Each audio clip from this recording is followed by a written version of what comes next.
सब प्रेम से बोलो, गौरी पुत्र गणेश की जय। ओम नमः शिवाय, हर हर महादेव। सनंत कुमार जी बोले, हे व्यास जी, जब दैत्यराज बाणासुर के द्वारपालों ने उनके पास जाकर उनकी पुत्री उषा के कक्ष में किसी पुरुष के होने की सूचना दी, तो वे आश्चर्यचकित हुए और स्वयं वहां गए। तब क्रोधित बाणासुर ने उषा के साथ अनिरुद्ध को देखा। अनिरुद्ध बहुत सुंदर और बलशाली नवयुवक था। क्रोधित बाणासुर ने अपने सैनिकों को अनिरुद्ध को मारने की आज्ञा दी। जैसे ही बाणासुर के उन सैनिकों ने अनिरुद्ध पर हमला किया, उसने देखते ही देखते उन सैनिकों को मौत के घाट उतार दिया। जब बाणासुर ने अपने सैनिकों को इस प्रकार मरते हुए देखा, तब उसे समझ में आ गया कि ये पुरुष बड़ा वीर और पराक्रमी है, जिसने अकेले ही इतने बलशाली सैनिकों को पल भर में ध्वस्त कर दिया है। तब बाणासुर ने स्वयं उसे युद्ध करने का निश्चय किया और अपनी विशाल सेना को भी बुला भेजा। फिर क्या था, अनिरुद्ध और बाणासुर के बीच बड़ा भयानक युद्ध होने लगा। तब वीर अनिरुद्ध ने दैत्यराज बाणासुर को निशाना बनाकर एक दिव्य शक्ति छोड़ी, जिसे बाणासुर को भयानक चोट पहुंची। चोट खाकर उसे समझ आ गया कि इस महाबली और पराक्रमी मनुष्य को सीधे सीधे युद्ध द्वारा हराना असंभव है। ये सोचकर बाणासुर ने अपनी राक्षसी माया का सहारा लिया और उसी क्षण वहां से अंतर्ध्यान हो गया।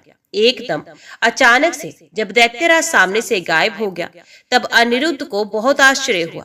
वे घूम घूम कर इधर उधर बाणासुर को तलाश कर ही रहा था कि बाणासुर ने छल पूर्वक अनिरुद्ध को नागपाश में बांध दिया और अपने सैनिकों को आदेश दिया कि इसे ले जाकर किसी अंधे कुएं में धकेल दे, ताकि ये जिंदा ही न बचे।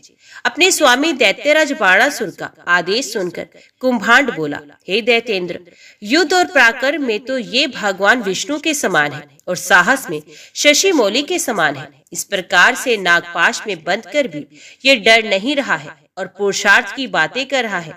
फिर वे अनिरुद्ध से बोला, ए मूर्ख बालक, तू महाबली दैत्यराज बाणासुर से अपनी समानता क्यों करता है? तो उनके सामने झुककर उनसे माफी मांग और अपनी हार मान ले। वे निश्चय ही तुझे क्षमा कर नागपाश से मुक्त कर देंगे। दैत्यराज बाणासुर के उस सेवक के वचनों को सुनकर अनिरुद्ध क्रोधित होकर बोला, ओ दुराचारी निशाचर, शायद तुझे क्षत्रिय धर्म के बारे में कुछ पता नहीं है। शूरवीर के लिए युद्ध में पीठ दिखाना मरने से भी बढ़कर है। मैं सधर्मी से माफी मांगने से अच्छा युद्ध में लड़ते हुए प्राण त्यागना पसंद करूंगा, परंतु इस अभिमानी के आगे बिल्कुल नहीं झुकूंगा। ये सुनकर दैत्यराज बाणासुर का क्रोध सातवें आसमान पर जा चढ़ा। इससे पूर्व कि वे कुछ करता, आकाशवाणी हुई, बाणासुर, तुम भगवान शिव के परम भक्त और महाराज बलि के पुत्र हो। तुम्हें इस प्रकार क्रोध करना शोभा नहीं देता। तुम जानते हो कि भगवान शिव सत्वगुण, रजोगुण और तमोगुण का आश्रय लेकर ब्रह्मा, विष्णु और महेश के रूप में सृष्टि, भरण पोषण और संहार करते हैं। वे अंतर्यामी और सबके ईश्वर हैं।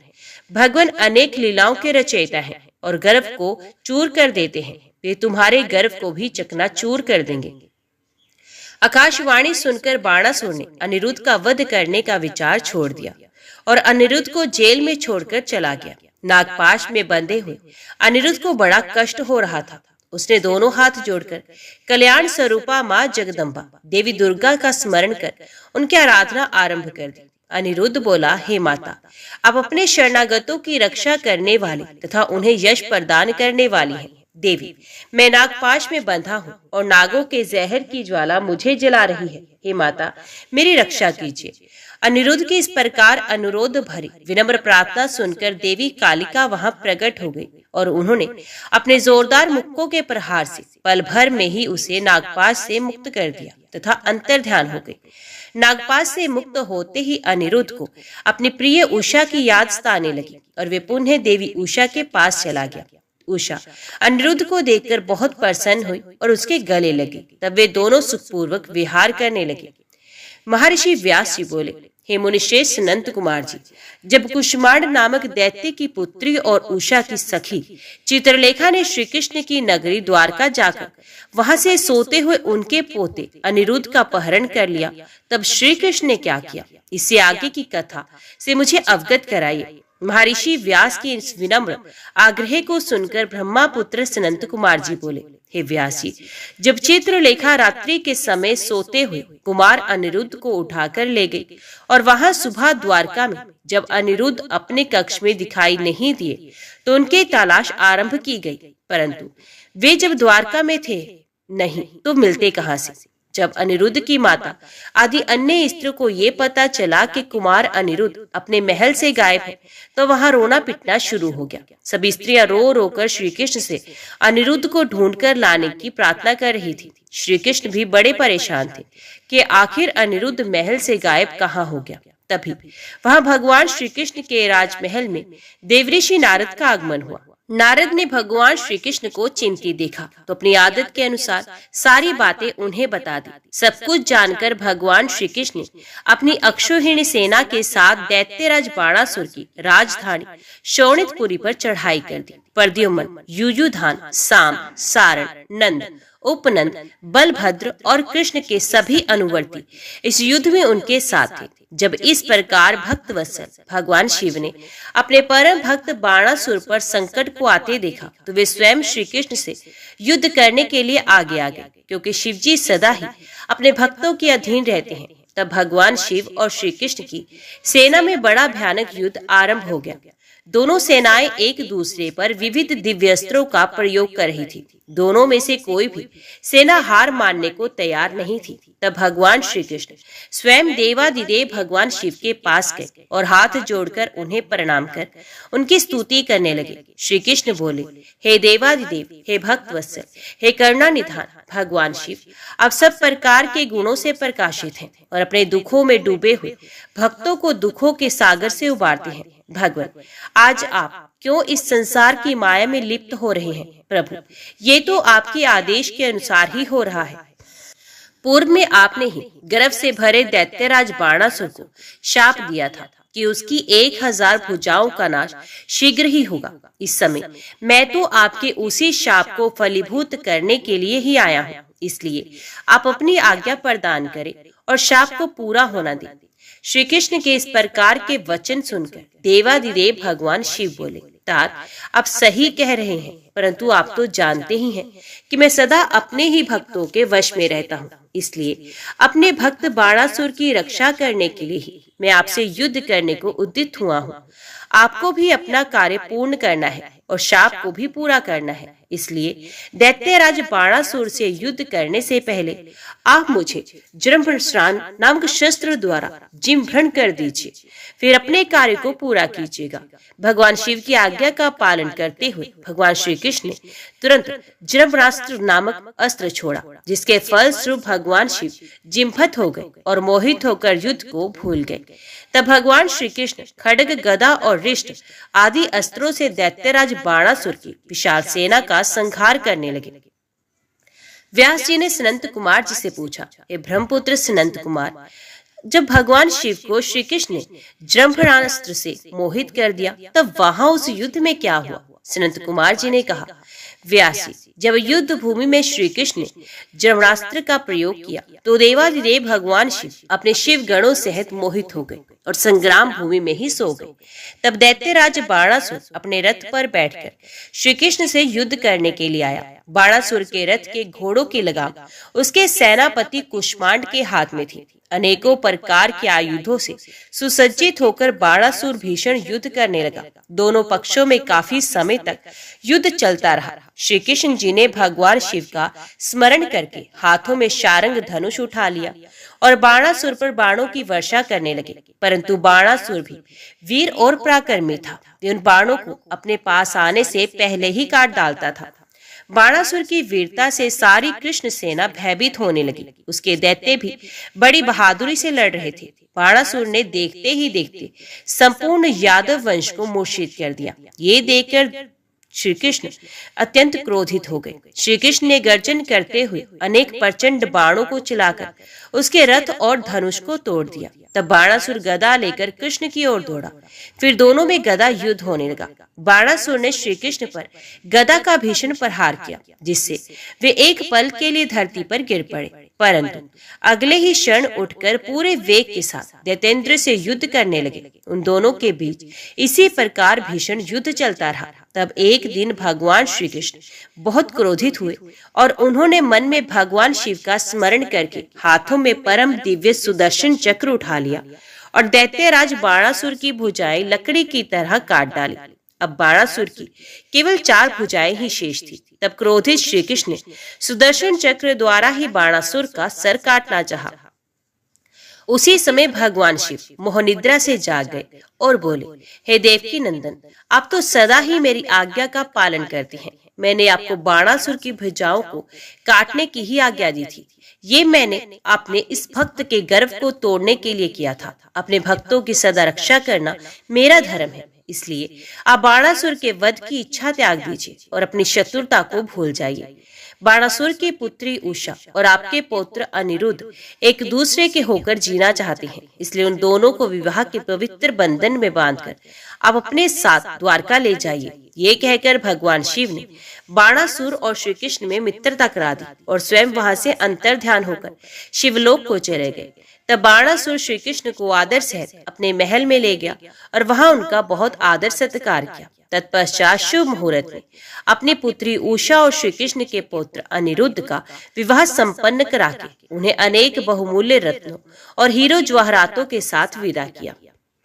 हे महामुनि व्यास, जब भगवान शिव बाणासुर और श्री कृष्ण में मित्रता करवाकर वहां से अंतर्ध्यान हो गए, तब बाणासुर ने श्री कृष्ण के साथ आदर पूर्वक अपनी पुत्री व दामाद को विदा कर दिया। इस प्रकार जब वे चले गए, तब अकेले में बैठकर बाणासुर ने अपने आचरण के विषय में बहुत सोचा और उसे अपनी करनी पर बहुत पश्चाताप हुआ। तब वे सीधा अपने पूजा गृह में चला गया और वहां जाकर भगवान शिव के देवालय के सामने बैठकर रोने लगा। फिर उसने भगवान शिव को प्रसन्न करने के लिए उनकी विधि विधान सहित स्तुति करना शुरू कर दिया। दैत्यराज बाणासुर ने अनेक मंत्रों एवं स्तोत्रों द्वारा अपने आराध्य भगवान शिव की स्तुति की। तत्पश्चात भगवान शिव को प्रणाम करके बाणासुर ने तांडव नृत्य करना आरंभ कर दिया। अनेक प्रकार से ठुमका लगाकर और मुंह से बाजा बजाकर वे नृत्य करने लगा। उसके चेहरे के हाव भाव और हाथों की विभिन्न मुद्राएं उसके नृत्य को और भी प्रभावशाली बना रहे थे। उसने अनेकों प्रकार के नृत्य किए, साथ ही अपने शरीर की रक्त धाराओं से वहां की भूमि को भी भिगो दिया। इस प्रकार दैत्यराज बाणासुर की भक्ति भावना और घोर आराधना देखकर भगवान शिव उस पर प्रसन्न हो गए और उसको दर्शन देने के लिए वहां प्रकट हो गए। भगवान शिव को इस प्रकार अपने सामने पाकर दैत्यराज ने उन्हें प्रणाम किया और अनेक प्रकार से उनकी स्तुति करने लगा, जिसे सुनकर भगवान शिव बोले, हे दैत्यराज बाणासुर, मैं तुम्हारी उत्तम भक्ति भावना से बहुत प्रसन्न हूँ। जो मांगना चाहते हो मांग लो। मैं तुम्हें आज तुम्हारी मनोवांछित वस्तु प्रदान करूंगा। भगवान शिव द्वारा वरदान मांगने के लिए कहे जाने पर बाणासुर बोला, हे देवादिदेव भगवान शिव, यदि आप मुझ पर प्रसन्न हैं तो मुझे अपना कृपा पात्र बनाइए। भगवान, मेरी पुत्री उषा और अनिरुद्ध का पुत्र ही मेरे शोणितपुर का राज्य संभाले। मेरा भगवान विष्णु से वैर भाव मिट जाए, मेरे अंदर व्याप्त रजोगुण और तमोगुण का नाश हो जाए और पुनः दैत्य भाव उत्पन्न ना हो। मुझे सभी शिव भक्तों से स्नेह हो, मुझे आपके गणनायकत्व की प्राप्ति हो। इस प्रकार के वचन सुनकर भगवान शिव बोले, तथास्तु बाणासुर, तुम्हें निश्चय ही मेरे गणनायक पद की प्राप्ति होगी। तुम्हारी सभी इच्छाएं अवश्य ही पूरी होंगी। ये कहकर भगवान शिव वहां से अंतर्ध्यान हो गए। शिवजी के प्रसाद से बाणासुर ने महाकाल तत्व प्राप्त किया, जिसे पाकर वे बड़ा प्रसन्न हुआ। हे व्यासी, अब मैं आपको भगवान शशिमौली द्वारा दानवराज गजासुर के संहार की कथा सुनाता हूँ। गजासुर महिषासुर का पुत्र था। जब गजासुर को ये पता चला कि देवताओं के हितों की रक्षा करने के लिए उसके पिता महिषासुर का वध कर दिया गया है, तब उसे देवताओं पर बड़ा क्रोध आया। तब गजासुर ने देवताओं से इसका बदला लेने के लिए घोर तपस्या करना आरंभ कर दिया। काफी समय तक गजासुर ब्रह्मा जी को प्रसन्न करने हेतु तप करता रहा, परंतु ब्रह्मा जी वहां प्रकट नहीं हुए। इधर दूसरी ओर उसके तप की ज्वाला धधकती जा रही थी, जिसे देवता चिंतित हो गए।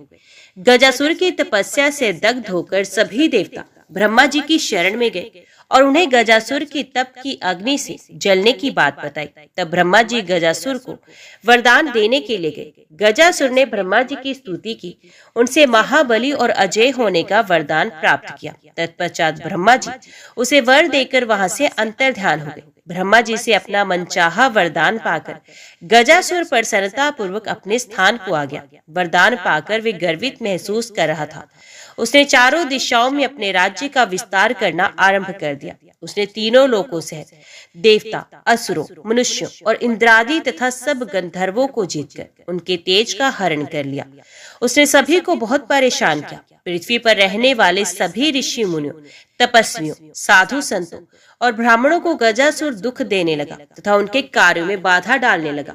इस प्रकार गजासुर अपना राज्य फैलाता जा रहा था। एक बार वे भगवान शिव की प्रिय नगरी काशी में जाकर वहां सबको सताने लगा। तब सभी देवता मिलकर भगवान शिव के पास गए और उनसे हाथ जोड़कर प्रार्थना करने लगे, हे भक्त वत्सल, हे कृपा निधान, उस गजासुर नामक दैत्य से हमारी रक्षा करें। देवताओं की प्रार्थना मानकर भगवान शिव सबकी रक्षा करने के लिए अपना त्रिशूल लेकर गजासुर का वध करने के लिए पहुंचे। तब भगवान शिव और दैत्यराज गजासुर में बड़ा भयानक युद्ध हुआ। ये तलवार लेकर शिवजी पर झपटा। शिवजी त्रिशूल द्वारा उस पर प्रहार करने लगे। अंत में देवादिदेव भगवान शिव ने त्रिशूल का वार किया और उसे त्रिशूल के सहारे ऊपर उठा लिया। इस प्रकार जब त्रिशूल ने उसके शरीर को भेद दिया, तब अपना अंतिम समय निकट जानकर दैत्यराज गजासुर भगवान शिव की आराधना करने लगा और शिवजी को प्रसन्न करने हेतु उनकी स्तुति करने लगा। गजासुर बोला, हे महादेव, हे कल्याणकारी, हे भक्त वत्सल, अब तो सबके ईश्वर हैं, देवों के देव महादेव हैं। अब सदा अपने भक्तों की रक्षा करते हैं, सदा भक्तों के अधीन रहते हैं। अब सबका कल्याण करने वाले तथा सबके कष्टों का निवारण करने वाले हैं। आप निर्गुण निराकार हैं। सब शरणागतों की रक्षा कर आप उनकी इच्छाओं को पूरा करते हैं। ऐसे देवादिदेव भगवान महादेव शिव को मैं प्रणाम करता हूँ। प्रभु, मुझ पर प्रसन्न होइए और मेरे कष्टों का निवारण कीजिए। दैत्यराज गजासुर की भक्ति भावना से की हुई उत्तम प्रार्थना को सुनकर भगवान शिव को बहुत प्रसन्नता हुई। वे बोले, दैत्येंद्र, मैं तुम पर बहुत प्रसन्न हूँ। तुम जो चाहे वर मांग सकते हो। तुम्हारी मनोकामना मैं अवश्य पूरी करूंगा। भगवान शिव के वचनों को सुनकर गजासुर प्रसन्नता पूर्वक बोला, हे देवादिदेव भक्त वत्सल भगवान शिव, यदि आप सच में मेरी आराधना से प्रसन्न हुए हैं तो मेरी विनती स्वीकार करें। प्रभु, आपने अपने पवित्र त्रिशूल से मेरे शरीर को स्पर्श किया है, इसलिए मैं ये चाहता हूँ कि मेरे शरीर का चर्म आप धारण करें। भगवान, अब सदा मेरी खाल का भी ओढ़ना धारण करें। आज से आप कृत्तिवासा नाम से विख्यात हो। भगवान शिव ने प्रसन्नता पूर्वक दैत्यराज गजासुर को उसका इच्छित वरदान प्रदान किया और वे बोले, हे गजासुर, तुम्हारे शरीर को आज मेरी प्रिय काशी नगरी में मुक्ति मिलेगी। तुम्हारा शरीर यहाँ से मेरे ज्योतिर्लिंग के रूप में स्थापित होगा और कृत्तिवासेश्वर नाम से जग प्रसिद्ध होगा। इसके दर्शनों से मनुष्यों को मुक्ति और मोक्ष की प्राप्ति होगी। ये कहकर भगवान शिव ने गजासुर के शरीर की चर्म को ओढ़ लिया और कृत्तिवासेश्वर ज्योतिर्लिंग की स्थापना की, जिसके फलस्वरूप वह काशी में बहुत बड़ा उत्सव हुआ। सब देवता बहुत प्रसन्न हुए। तत्पश्चात भगवान शिव वहां से अंतर्ध्यान हो गए। हे व्यास जी, अब मैं आपको भगवान शिव द्वारा दुंदुभिनाथ नामक दैत्य के वध की कथा बताता हूँ। जब भगवान श्री हरि विष्णु ने महाबली हिरण्याक्ष का वध किया, तब हिरण्याक्ष की माता दीति को बहुत दुख हुआ। तब देवताओं के घोर शत्रु दुंदुभिनाथ ने दीति को अपना साथ मिला लिया और उनसे कहा कि देवताओं की ताकत को तभी कम किया जा सकता है जब उनकी पूजा करने वाले ब्राह्मणों को नष्ट कर दिया जाए। जब ब्राह्मण नष्ट हो जाएंगे तब यज्ञ नहीं होंगे, और जब यज्ञ नहीं होंगे तब देवताओं को भोजन नहीं मिलेगा तथा इस कारण वे निर्बल हो जाएंगे। ये विचार मन में करके वे दुष्ट फिर विचार करने लगा और तपस्या करने वाले ब्राह्मणों की खोज करने लगा। जब उन्हें ये ज्ञात हुआ कि काशी नगरी ब्राह्मणों की भूमि है, इसलिए सर्वप्रथम हमें वहीं से अपना कार्य आरंभ करना चाहिए। तब वे दुरुम्बी नामक दैत्य कुशा और समिधा लेने जाने वाले ब्राह्मणों को मारने लगा। वे नदियों और तालाबों में जलजीव बनकर छिप जाता और वहां स्नान करने आए साधुओं और तपस्वियों को वहीं मार देता तथा वनों में वंचर बनकर ब्राह्मणों का वध कर देता। रात में बाघ का रूप धारण करके वे ब्राह्मणों को खाने लगता। दिन में वे मुनियों की तरह ध्यान लगाकर मुनियों के बीच में बैठ जाता। इस प्रकार उस दुष्ट राक्षस ने बहुत सारे ब्राह्मणों का वध कर दिया। एक शिवरात्रि के दिन भगवान शिव का एक भक्त देवालय में बैठकर भगवान शिव का पूजन करने के पश्चात ध्यान कर रहा था। निर्हाद में जब इस प्रकार उसे अकेले देखा तो बाघ का रूप धारण कर उसे खाने के लिए आगे बढ़ा, परंतु उसने पहले ही अपने चारों ओर शिव मंत्र रूपी कवच धारण किया हुआ था, इसलिए वे उस शिव भक्त को खा नहीं सका। इधर भक्तवत्सल भगवान शिव ने अपने भक्त पर आए उस संकट को जान लिया। वो उसकी रक्षा के लिए शिवलिंग से प्रकट हो गए और जैसे ही दुदंबी द्वारा बाघ रूप उस ब्राह्मण पर झपटा, भगवान शिव ने उसे धर दबोचा। फिर उसे अपने बगल में दबाकर उन्होंने उसके सर पर मुक्कों से प्रहार किया। उस दैत्य की भयानक चिंगार से पूरा आकाश गूंज उठा, जिसे सुनकर आसपास जो भी ब्राह्मण और तपस्वी थे तुरंत उस स्थान की ओर दौड़े और वहां का अद्भुत दृश्य देखकर आश्चर्यचकित हो गए। भगवान शिव ने उस दंभी निर्धार नामक असुर को अपनी बगल में दबा रखा था। ये देखकर सभी ब्राह्मण और भक्तजन हाथ जोड़कर भगवान शिव की आराधना करने लगे। तब उनकी भक्ति भावना से की गई आराधना को सुनकर भगवान शिव बोले, हे मेरे प्रिय भक्तों, जो मनुष्य यहाँ आकर श्रद्धा भाव से मेरे स्वरूप का दर्शन करेगा, मैं उसके सभी कष्टों और दुखों का नाश करूंगा।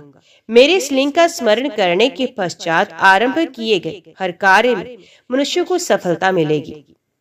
इस संसार में जो भी मनुष्य व्याघ्रेश्वर नामक उत्तम शिवलिंग के प्राकट्य की इस उत्तम चरित्र को स्वच्छ निर्मल मन एवं श्रद्धा भाव से सुनेगा या सुनाएगा, पढ़ेगा या पढ़ाएगा, उसकी सभी मनोकामनाएं अवश्य पूरी होंगी तथा उसके समस्त दुखों और कष्टों का नाश होगा। अंत में उस मनुष्य को मोक्ष की प्राप्ति होगी। भगवान शिव की उत्तम लीला से संबंधित ये कथा स्वर्ग, यश और आयु प्रदान करने वाली तथा वंश में वृद्धि करने वाली है। हे महामुनि वेद व्यास, अब मैं आपको विदल और उत्पल नामक दो महादैत्यों के विनाश की कथा सुनाता हूँ।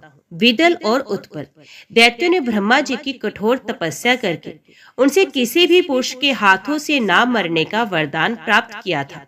ये वरदान पाकर वे दोनों दैत्य अपने को महावीर, बलवान और पराक्रमी समझने लगे थे। तब उन्हें अपने पर बड़ा अभिमान हो गया और उन्होंने अपने बल से सारे ब्रह्मांड को जीतकर अपने वश में कर लिया। तत्पश्चात उन्होंने सब देवताओं को भी युद्ध में परास्त कर दिया और उनके स्वर्गलोक पर अधिकार कर लिया।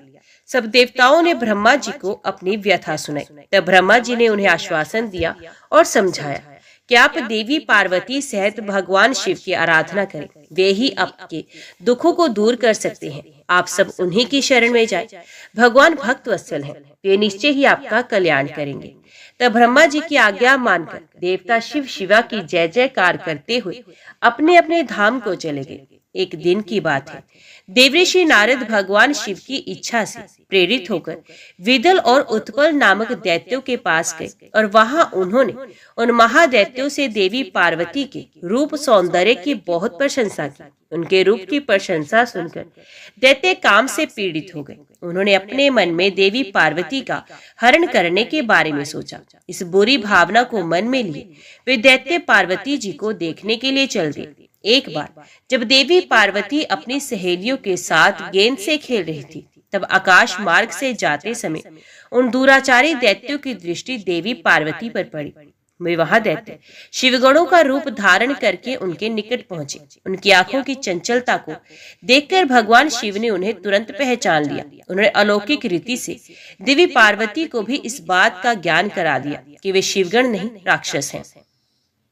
अपने आराध्य पति सर्वज्ञ शिव की बातों को देवी पार्वती ने समझ लिया।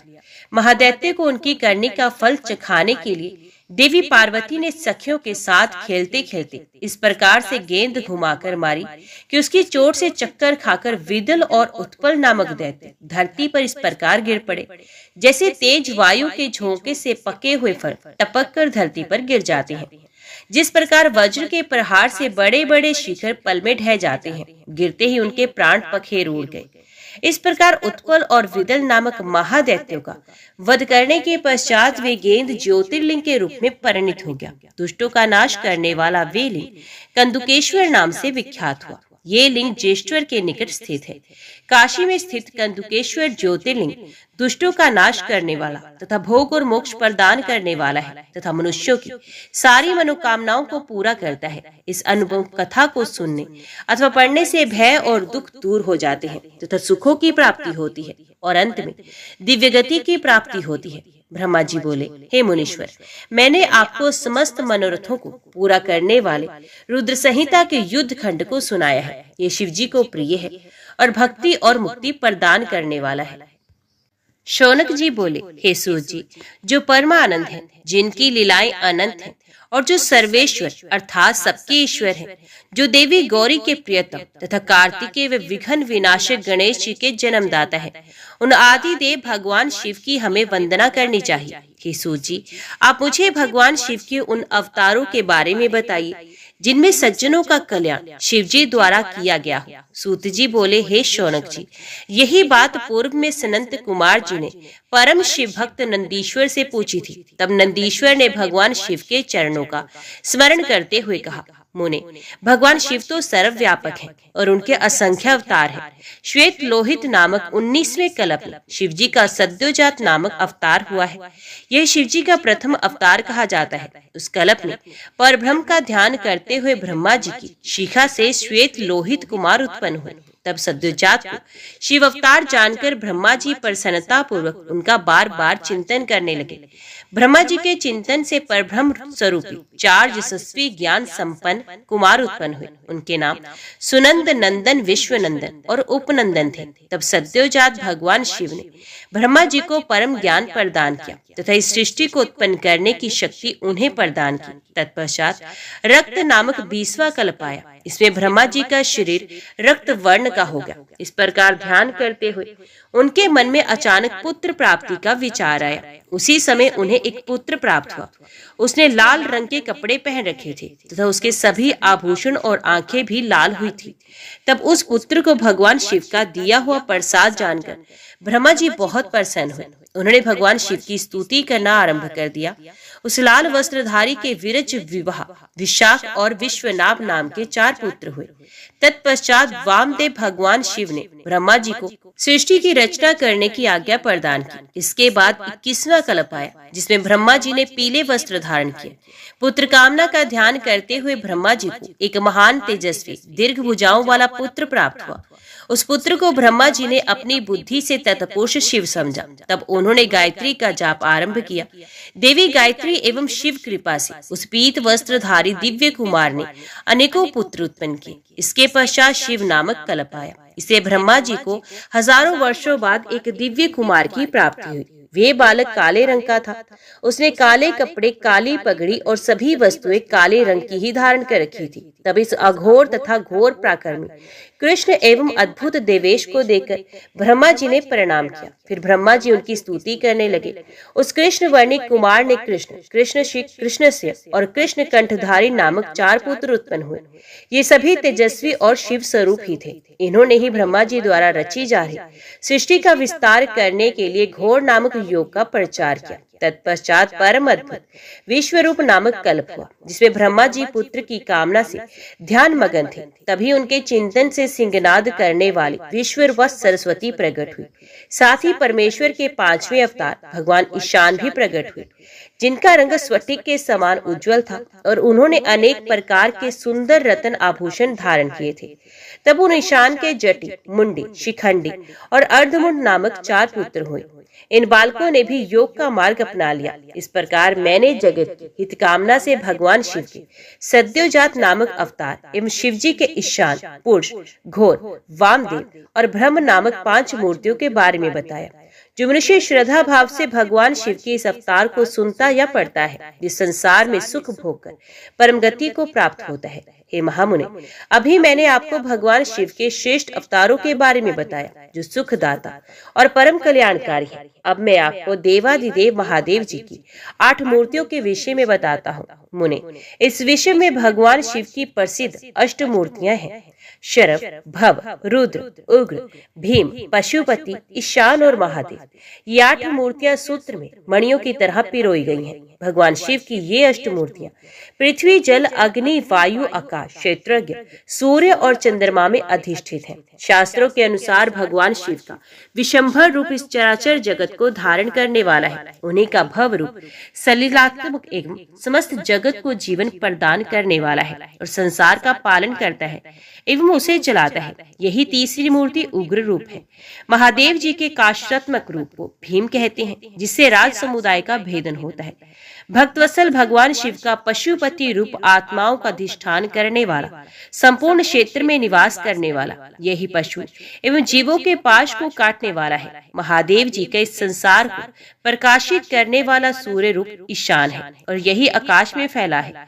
भगवान शिव का अमृत में रश्मियों वाला तथा संसार को तृप्त करने वाला रूप महादेव के नाम से पुकारा जाता है। आत्मा देवाधिदेव भगवान शिव का 8वां मूर्ति रूप है और अन्य मूर्तियों की व्यापिका है।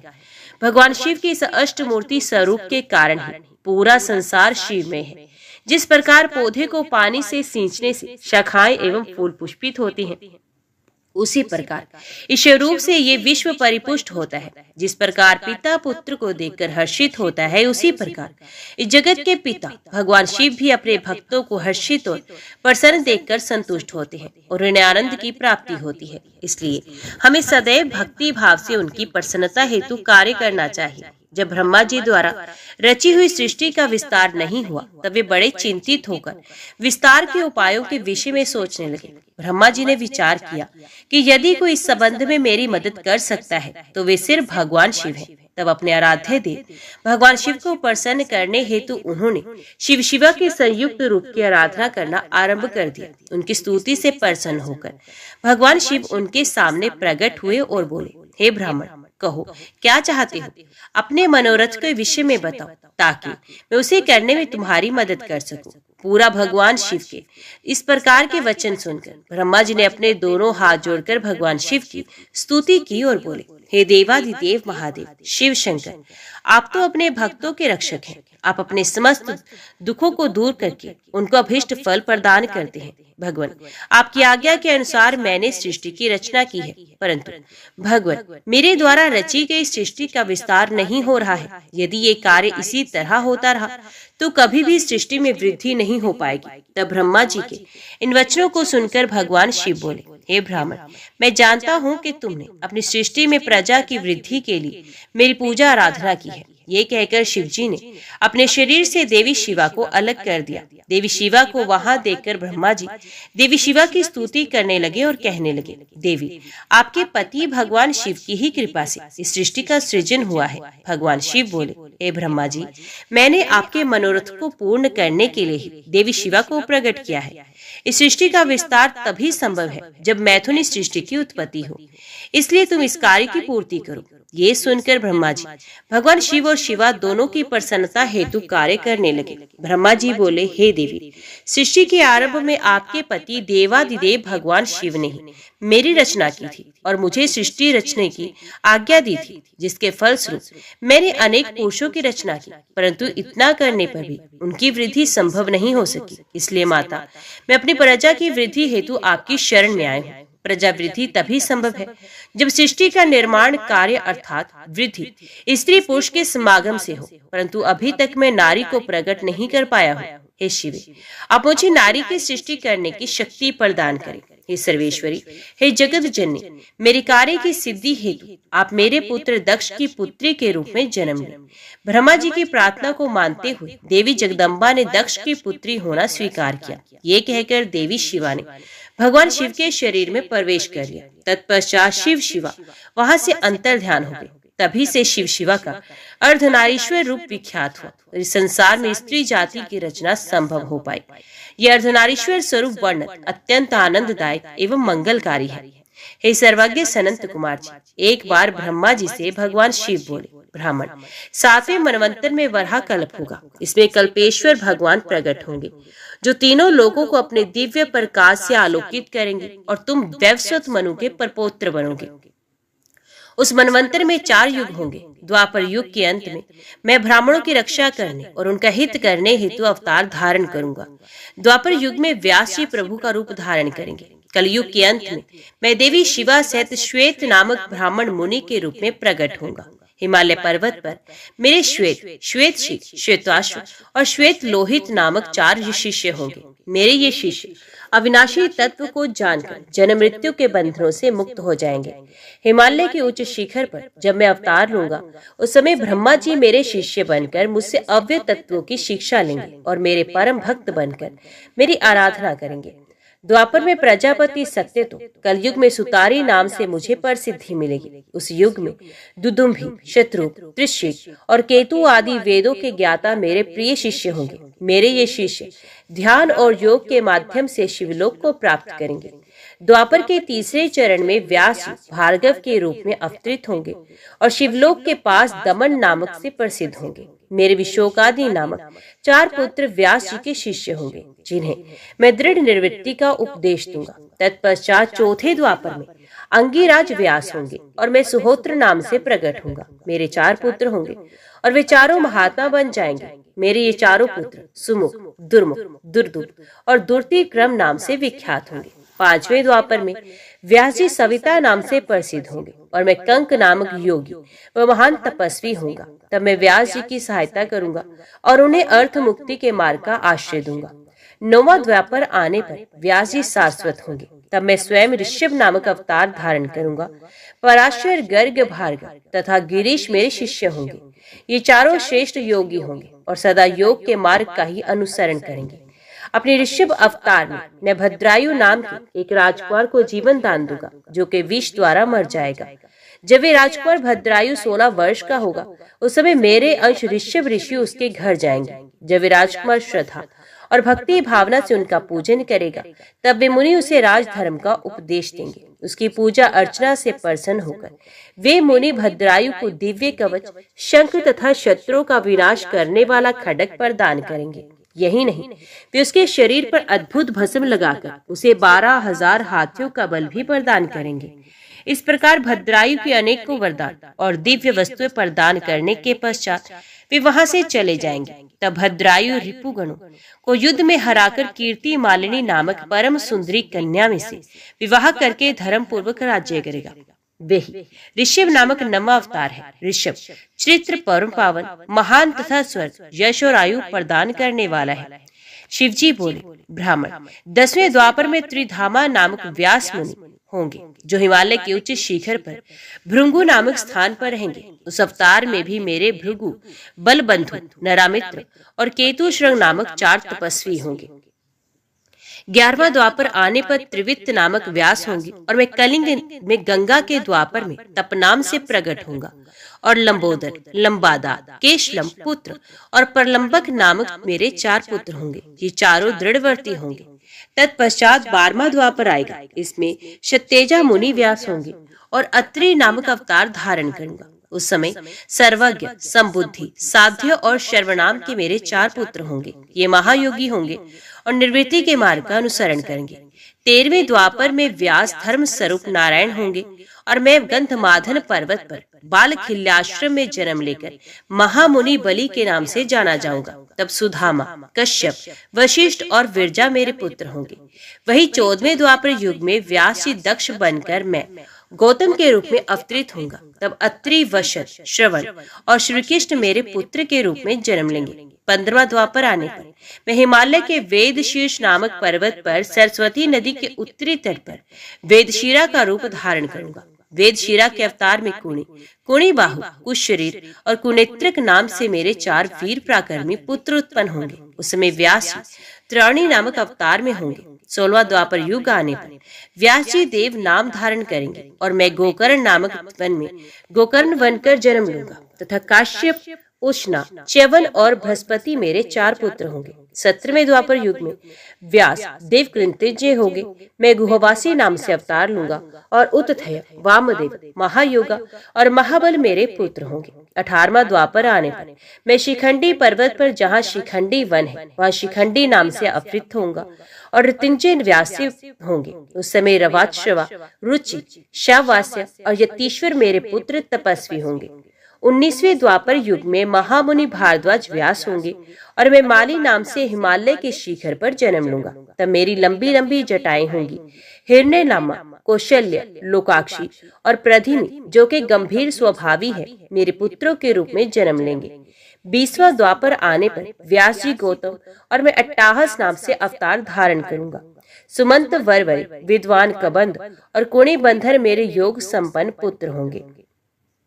21वें द्वापर युग में मैं दारुक नाम से पैदा होऊंगा और मेरे नाम से उस स्थान का नाम दारुवन हो जाएगा। पलक्ष, दर्भामणि, केतुमान तथा गौतम मेरे पुत्र होंगे और वाजश्रवा व्यास होंगे। 22वां द्वापर युग आने पर व्यास जी सुषमान्य के रूप में अवतार लेंगे और मैं वाराणसी में लांगली भीम के अवतार के रूप में प्रकट होऊंगा।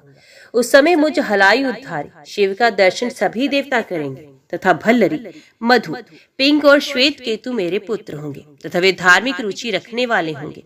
23वें द्वापर युग में व्यास बिंदु बिंदु होंगे।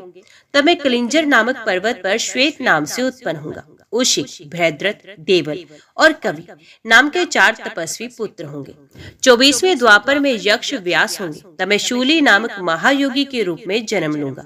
शालिहोत्र, अग्निवेश, युवानाश और शरदवसु मेरे पुत्र होंगे। जब 25वां द्वापर युग आएगा, उस समय शक्ति नाम से अवतार व्यास धारण करेंगे और मैं मुंडीश्वर नाम से प्रकट होऊंगा। 26वें द्वापर में पराशर व्यास होंगे और मैं भद्रवट नगर में सहिष्णु के रूप में अवतरित होऊंगा। 27वां द्वापर आने पर मैं सोम शर्मा नाम से प्रभास नामक तीर्थ में अवतार धारण करूंगा। उस समय व्यास जी के जातु करने नाम से प्रसिद्ध होंगे। 28वें द्वापर युग में भगवान श्री हरि विष्णु पराशर के पुत्र के रूप में जन्म लेंगे और उनका नाम द्व्यपायन नाम व्यास होगा। उस समय श्री कृष्ण अपने छठे अंश से वसुदेव के पुत्र के रूप में जन्म लेकर वासुदेव नाम से जगत प्रसिद्ध होंगे। तब मैं लकुली के नाम से प्रकट होऊंगा। इस प्रकार देवादिदेव भगवान शिव ने मनवंतर के चतुर्युगों के योगेश अवतारों का वर्णन किया। इन 28 योग अवतारों में उनके 4 परम प्रिय शिष्य होंगे जो शरीर पर भस्म और मस्तक पर त्रिपुंड, गले में रुद्राक्ष की माला धारण किए होंगे। ये शिष्य विद्वान और भक्त होंगे। सनत कुमार जी बोले, हे प्रभु, आप महादेव जी के अंश से उत्पन्न होकर भगवान शिव को कैसे प्राप्त हुए? कृपया कर मुझे इस उत्तम कथा का वर्णन सुनाइए।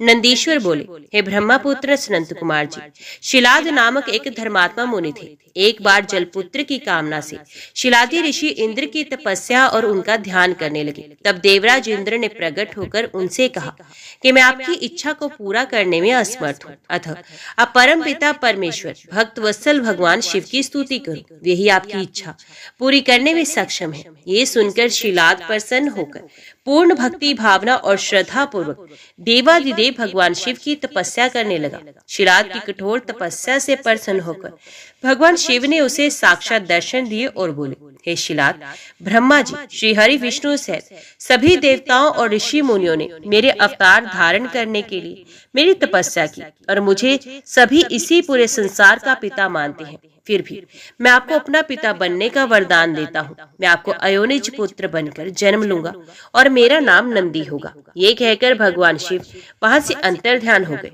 तत्पश्चात शिलाद भगवान शिव की जय जयकार करते हुए अपने आश्रम में चले गए। वहां उन्होंने सभी को ये बात बताई। कुछ समय उपरांत मेरे पिता शिलाद यज्ञ भूमि को सही कर रहे थे कि उसी समय मैं भगवान शिव की आज्ञा से उनके शरीर से उत्पन्न हुआ। तब चारों ओर प्रसन्नता छा गई। तब मेरे पिता शिलाद ने मेरे बाल रूप को देखा, जो सूर्य और अग्नि के समान तेज, प्रभावशाली और प्रकाशमान था। हाथ में त्रिशूल एवं सर पर जटाजूट धारण किया था। तो मेरा रूप देखकर वे आनंद से झूम उठे। शिलाद बोला, हे सुरेश्वर, आपने मुझे बहुत आनंद दिया है, इसी कारण मैं आपका नाम नंदी रखता हूँ। तब मेरे पिता अत्यंत प्रसन्न होकर भगवान शिव की स्तुति करने लगे। तत्पश्चात वे अपनी कुटिया में चले गए।